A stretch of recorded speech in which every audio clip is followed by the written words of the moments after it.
Radhës kryeministrit, që kemi një konsensus tani është pedopornografike. Absolutisht është e tillë, ajo ishte ekspozimi si akt guximi dhe immoralitetin si progres, shitje cilën ai e ka bërë shpesh, pra nuk është e re në diskursin e Ramës, megjithatë ne nuk duhet që të na shokojë edhe të na çuditë sa herë që e bën, dhe sidomos kur është përpara fëmijëve. Ajo e cila që jashtëzakonisht e rëndë në perceptimin tim është që mbi të gjitha u përpoj që ta manipulonte këtë akt të rëndë përmes gjuhës ironike, kështu tërhiqet edhe nga përgjegjësitë, sepse e dinte se do t'i vinin pas asaj deklarate skandaloze.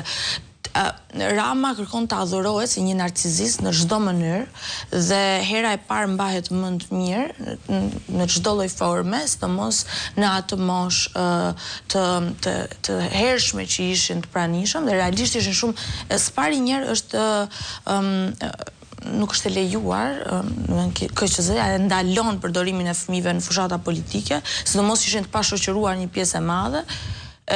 Po, mbi të gjitha e ndalon këtë gjuhë, e cila përpiqet që të normalizojë dhe ta shesi si progres, pra që ta zhveshi, po, edhe e zhvesh shoqërinë për çdo norme morale dhe etike, ku është cool kjo gjëja. Kjo nevoja e tij e përhershme për të qenë në qendër të vëmendjes, për të relativizuar, për të ndryshuar temën, për të patë vëmendje, për të patë audiencë, janë shenja tipike të një narciziste. Dhe neve pashmangshmërisht ja japim atë vëmendje. Unë e thash herën e fundit që isha këtu, që kur e lën një clown pa audiencë, ai më pas nuk ka se çfarë të bëj, mirë po është e pashmangshme. Neve na duhet që ta komentojnë dhe na duhet që ta diskutojmë.